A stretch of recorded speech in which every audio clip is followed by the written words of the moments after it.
Salut, c'est Rio, bienvenue dans cette nouvelle vidéo volume 1. Au programme, c'est 6 nouveaux mangas.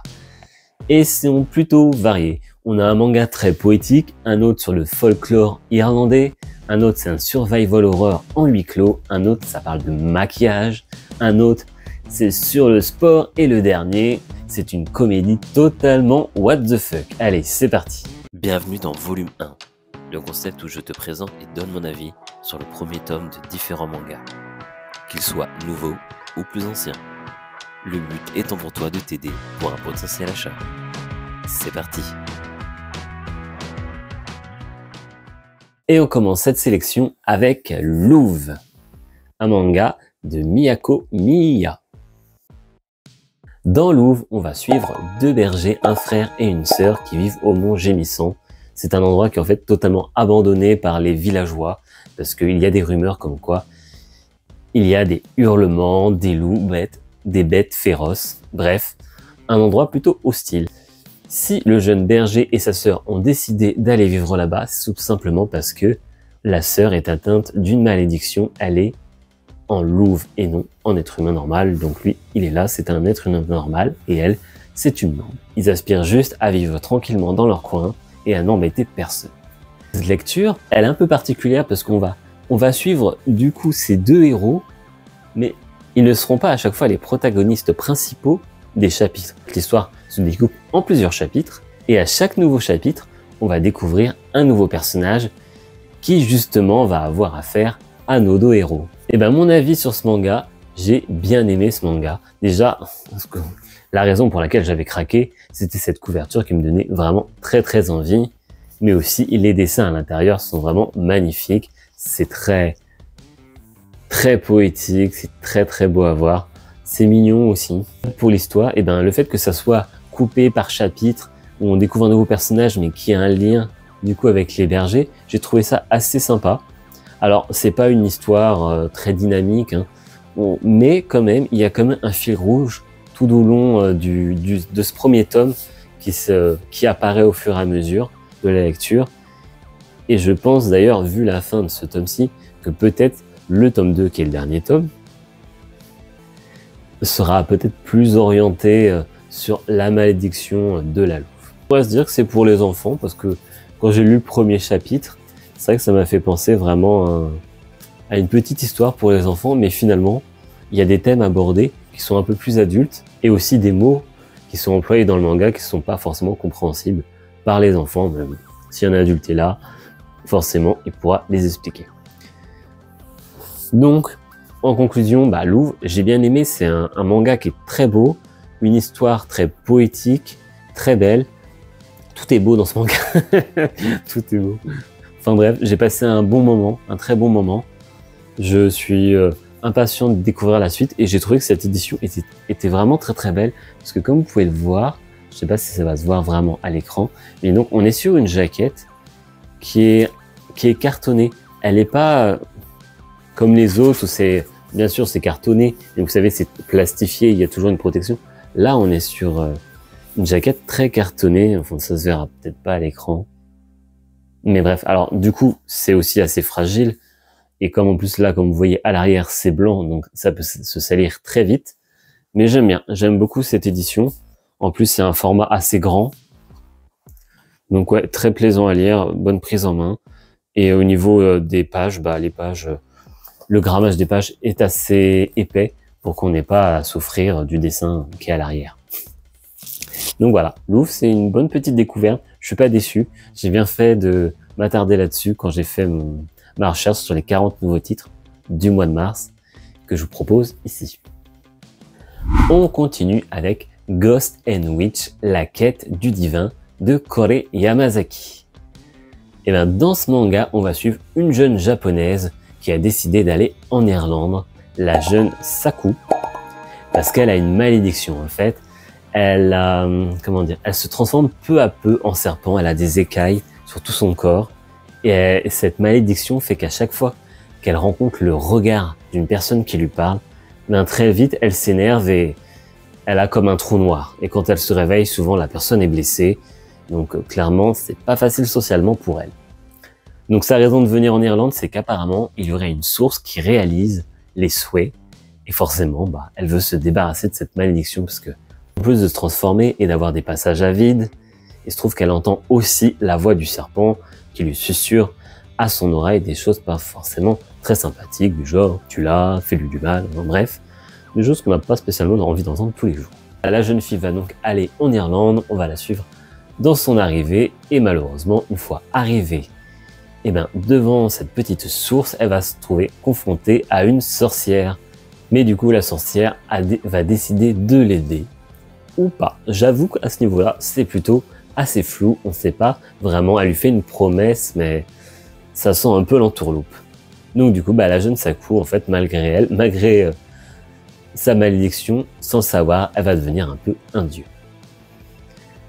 Alors, qu'est-ce que j'ai pensé de ce manga? J'étais plutôt curieux déjà parce que, voilà, l'autrice de ce manga avait sorti The Ancient Magus Bride, qui est un manga dont j'avais déjà envie de le lire, mais j'ai jamais eu l'occasion de le faire. Donc, je me suis tenté sur cette nouvelle œuvre.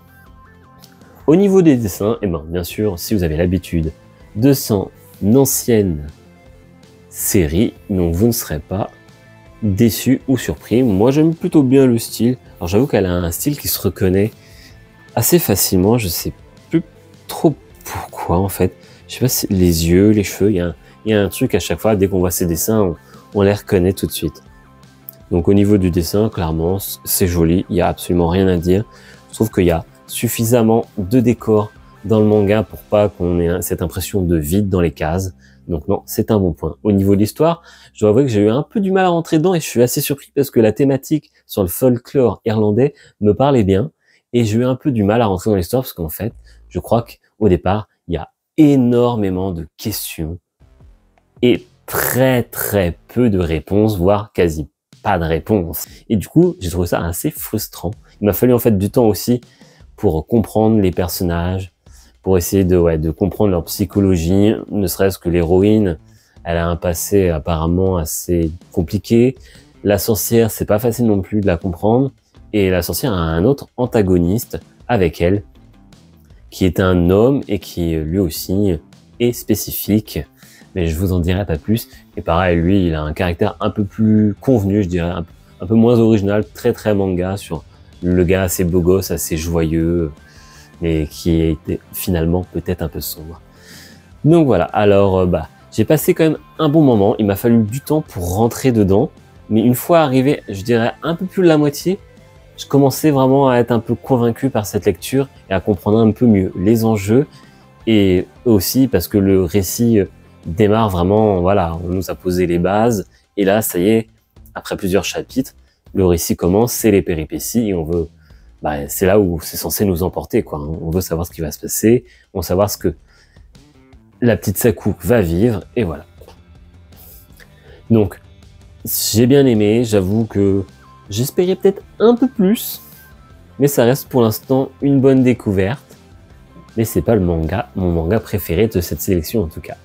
On continue avec No Go Zone Level X. Enfin, j'ai prononcé le nom de ce manga en entier pour une fois. C'est vrai que j'ai souvent vu marqué No Go Zone X et le level, je sais pas, il est apparu, j'ai l'impression qu'il est apparu comme par magie il n'y a pas si longtemps que ça. Donc, No Go Zone Level X, c'est un manga dessiné par Meishei et au scénario, c'est Romi Oishi. Et en fait, c'est une adaptation d'un roman qui était publié sur internet et ils en ont fait une adaptation manga. Et dans ce manga, on va suivre Ryoka, une jeune fille qui va se réveiller dans son appartement, dans sa chambre, et à son réveil, elle va voir qu'elle a 24 appels de sa mère.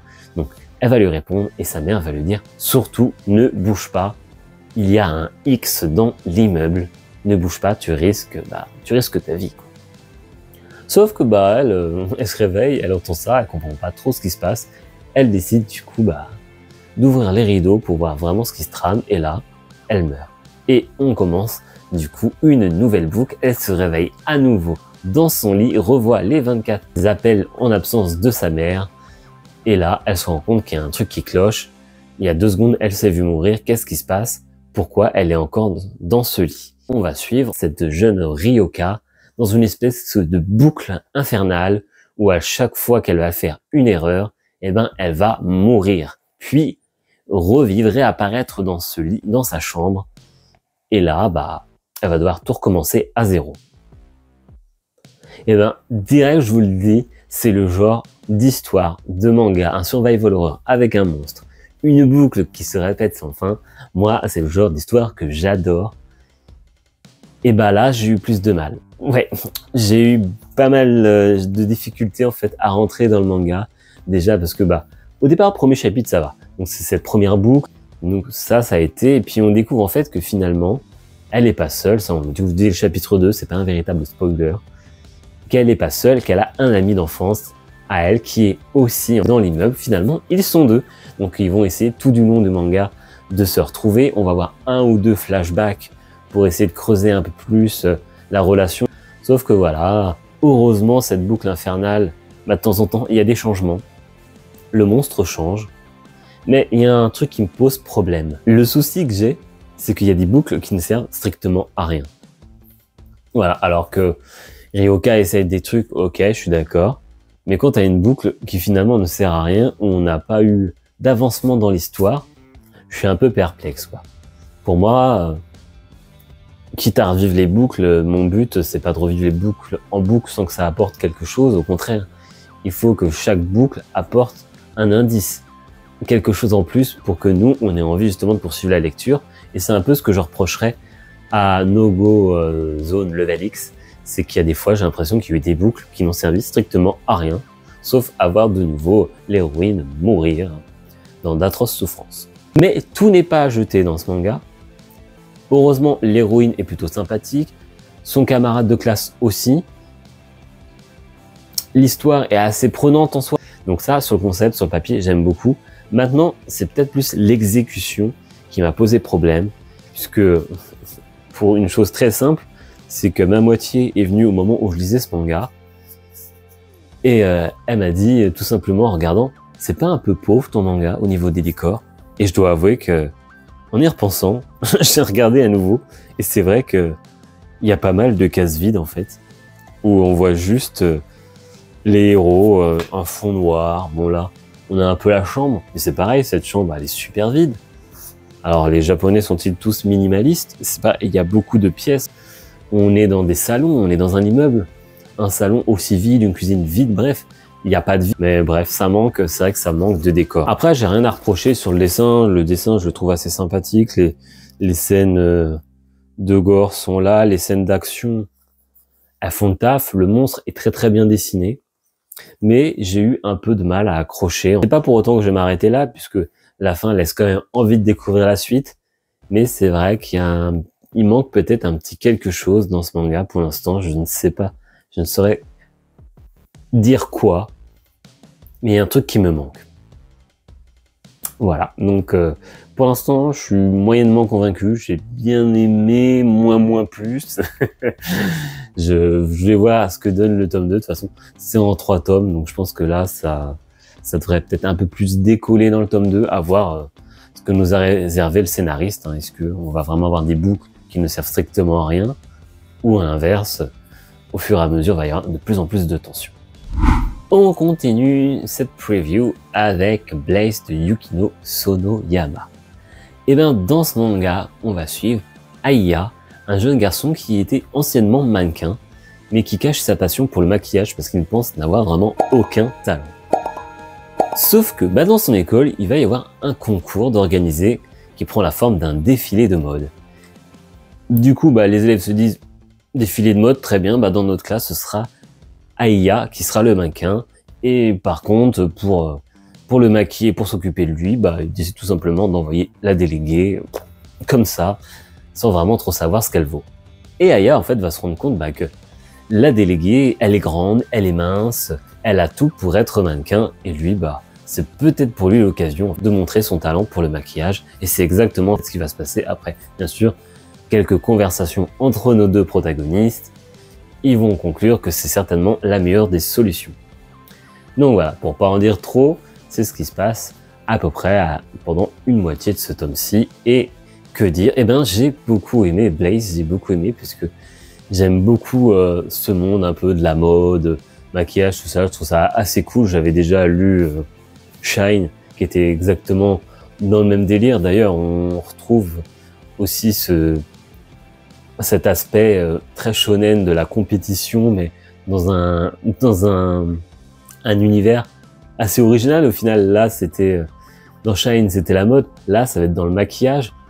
Moi, je trouve ça plutôt original et du coup, j'accroche bien. J'accroche bien. Ça me fera toujours penser à Bakuman, où là, c'était une histoire de mangaka, compétition entre des mangaka à quelques moments. Et bah là, c'est exactement ça. On retrouve exactement la même dynamique, la même façon de faire dans ces histoires et j'aime beaucoup. Donc, que dire de plus? Eh ben, déjà, le dessin, au niveau du dessin, j'aime beaucoup le dessin. J'aime beaucoup la patte. Alors, les traits sont assez fins. On est presque proche, je trouve, parfois du shoujo. Hop, par exemple, cette case-là, je la trouve magnifique.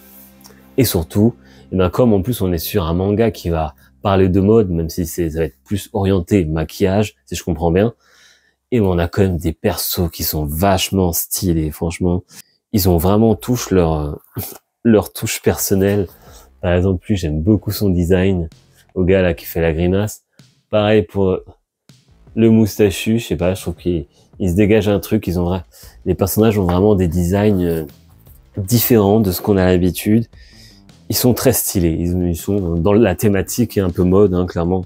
Ils sont vraiment cool au niveau design. J'aime beaucoup.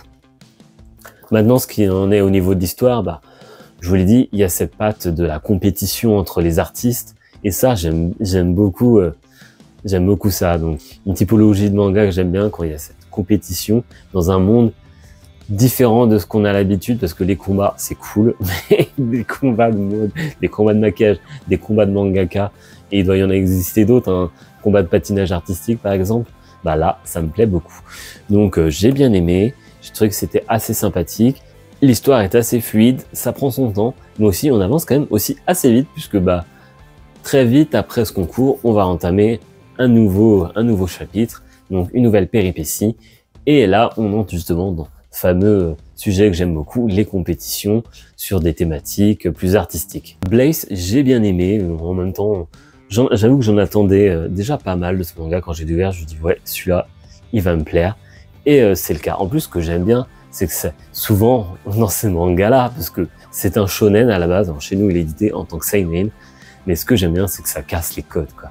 Pareil pour Shine, le héros c'est un garçon, ça parle de mode. Alors on a souvent plutôt l'habitude d'associer la mode au côté féminin, et bah là non, c'était un garçon, et là c'est pareil, là c'est un maquilleur, c'est aussi un garçon. Donc bref, ça casse aussi les codes. Il faut dire que je pense qu'au Japon, ils sont beaucoup moins cloisonnés là-dessus. On se dit pas une caissière est une femme, un pilote d'avion c'est un homme, enfin ils ont l'air un peu moins fermés, en tout cas sur tout ce qui a l'air de toucher la mode. J'avoue que les Japonais font pas trop de distinction homme-femme là-dessus, j'ai l'impression. En tout cas, c'est mon impression, hein, c'est peut-être pas la vérité. Mais du coup, bah, ça se retrouve dans leur manga, comme je vous l'ai dit, Shine, Blaze, où les héros sont des hommes dans un univers qui nous serait peut-être plus associé parfois aux femmes. Donc bref, en tout cas, je vous l'ai dit et je le redis, j'ai bien aimé Blaze. Je trouve que c'était un très bon premier tome. Les personnages sont assez atypiques, les designs sont vraiment cool et l'histoire pour l'instant se lit de façon très fluide, c'est très bien. Alors pour l'instant oui, ça casse peut-être pas les codes, c'est peut-être prévisible, mais en tout cas j'ai passé un très bon moment dessus. On poursuit avec Comment en finir avec son ex de Kiyo Yoshiniro. Dans ce manga, on va suivre Keiro, un jeune garçon qui en fait est depuis 7 ans toujours accroché à son ex. Il n'arrive pas à faire l'impasse dessus. Pour lui, il veut se marier avec son ex et c'est comme ça. Il n'y a rien à faire, il est encore amoureux d'elle. Sauf que ben du coup, depuis cette rupture, il n'arrive plus à faire de films. Parce qu'avant, il a fait pas mal de films, de courts-métrages. C'était aussi histoire d'appâter justement cette fameuse ex. Mais aujourd'hui, c'est un peu la page blanche, syndrome de la page blanche. Il n'arrive plus à faire quoi que ce soit. Mais un jour, par le plus grand des hasards, alors qu'il perd tous les souvenirs qu'il avait de son ex auquel se rattacher, il est sur un pont, il va pour se suicider, il reçoit un appel de son ex qui lui dit « Je veux te rencontrer et te voir très rapidement. Ce qui fait que lui, bah, il enchaîne direct sur vas-y, tout de suite je peux. Donc ils vont se rencontrer et là, elle va lui demander quelque chose d'assez particulier et d'assez original. Elle va lui demander de filmer sa grossesse, mais pas que, puisqu'elle va lui demander aussi son sperme pour avoir cet enfant. C'est la meilleure occasion pour lui de pouvoir récupérer son ex, sauf qu'elle, elle a bien décidé de faire tout ça toute seule. Elle veut qu'il lui procure sa semence, mais pas du tout qu'il devienne ni son mari, ni son petit copain, et ni d'ailleurs le père de l'enfant. Donc c'est pas gagné pour Kairo, pas du tout. Et c'est là où ce manga est vraiment what the fuck, c'est que déjà la thématique de début, cet ex qui revient pour demander la semence à son ex, et en plus lui demander de filmer sa grossesse pour en faire un film, c'est déjà what the fuck, mais ça va vraiment partir encore un peu plus loin, puisque bah ils vont se rencontrer chacun, ils ont un peu un conflit d'intérêts. Lui, il veut l'aider, mais c'est surtout pour la récupérer. Elle, justement, elle joue un peu là-dessus. Elle a l'air de savoir finalement qu'il est très attaché à elle. Elle joue pas mal là-dessus. Et en fait, on va se retrouver dans une espèce de compétition entre ces deux-là, où l'un va essayer de récupérer l'autre, et l'autre veut juste récupérer sa semence. Et on sent qu'il va y avoir une espèce de battle. Kairo va clairement jouer un jeu dangereux en essayant de tout faire pour récupérer son ex, mais on sent que ça va pas être facile et elle, on sent bien qu'elle cache des choses. Et du coup, bah franchement, ce premier tome, je dois avouer que j'ai beaucoup aimé. Je trouve ça une lecture très originale. En plus, j'aime beaucoup quand les mangas sont plus ancrés dans ma vie, c'est-à-dire qu'on n'est plus dans un manga où ça se passe au lycée là. Ils ont chacun leur vie, c'est des trentenaires, tout ça, bref. Déjà, ça me plaît beaucoup puisque voilà, c'est mon âge, hein, clairement. Et franchement, c'était une lecture très très originale. Je trouve que c'est très bien écrit, très bien dessiné. Il y a pas mal de rebondissements et c'est assez what the fuck quand même. Mais je trouve que cette battle entre deux ex pour l'un récupérer son ex et l'autre qui ne veut juste sa semence, ça va être vraiment croustillant. Et alors j'ai vu marqué, voilà, c'est en 8 tomes. Ça clairement, je passerai pas à côté. Autant je me dis, je fais volume 1, c'est cool. Est-ce qu'il y a tous les mangas, je vais les continuer? Des fois je me pose la question. Parce que voilà, je peux pas non plus tout acheter. Mais celui-ci, c'est clair que la question ne se pose plus. J'ai vraiment adoré ce premier tome, j'ai trouvé ça excellent. Et on finit ce volume 1 avec Dog's Raid de Satoru Noda, donc l'auteur de Golden Kamuy. Dans ce manga, on va suivre Rou, qui est un jeune garçon qui fait du patinage artistique. Sauf que voilà, sa mère est décédée il n'y a pas si longtemps. Pour lui, il avait un objectif d'atteindre le haut niveau des concours nationaux. Et puis finalement, il va arriver un incident, c'est que alors que il gagne une compétition, qu'il est sur le devant de la scène et filmé, il pète totalement un câble. Il pète un câble et du coup là, ça fait gros scandale.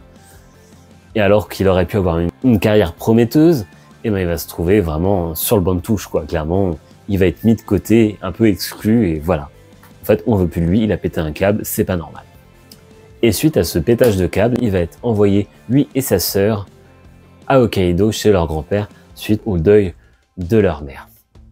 Et là-bas, il va se confronter un jour, alors qu'il est sur un lac gelé, il va se confronter à quelqu'un qui n'est pas en accord avec lui parce qu'il ne veut pas qu'il touche à son filet de hockey.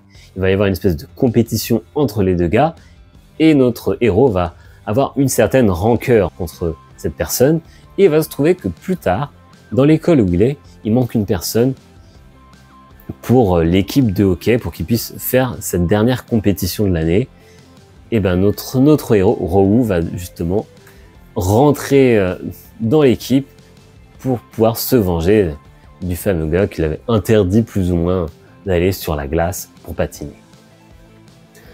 Et à partir de là, on va vraiment rentrer dans l'univers du sport, du hockey. On va découvrir, et ça, comme d'habitude, j'aime beaucoup quand on découvre quelque chose, on va découvrir comment marche le hockey. Mais ce serait mal connaître Satoru Noda s'il n'y avait pas cette petite touche d'humour qui lui est propre, l'humour un peu décalé, un peu débile. J'aime beaucoup son humour, moi ça marche à chaque fois. Hein. Et en plus, le héros, clairement, il nous fera penser peut-être à certains personnages de Golden Kamuy qui étaient barrés. Et lui, il est totalement perché en fait. Il a son côté élégance du patinage artistique qui prend le dessus. Il fait peut-être un peu un petit peu richou, un petit peu précieux. Là où justement le hockey, c'est plutôt un sport qui sera bourrin, violent. Mais si je dois bien reconnaître un truc, c'est qu'en fait, j'ai trouvé que Dog's Raid, ça me faisait un peu penser au téléfilm de Noël. Alors là, vous me demandez, what? Dog's Raid, c'est un peu comme un bon téléfilm de Noël. C'est-à-dire que vous savez très bien à quoi vous en tenir, à quoi vous attendre, mais pourtant vous passez un bon moment. Donc j'ai bien aimé ce premier tome, je trouve qu'on retrouve vraiment la patte de l'auteur, au niveau du dessin, bien sûr, mais surtout au niveau de son humour, que je trouvais déjà très efficace dans Golden Kamuy. Donc une première entrée en matière plutôt convaincante pour moi. Je trouvais que le héros, justement, avec son attitude très décalée par rapport au monde du hockey, d'ailleurs ça m'a fait beaucoup rire, de voir faire des pirouettes pour essayer d'attraper le palais.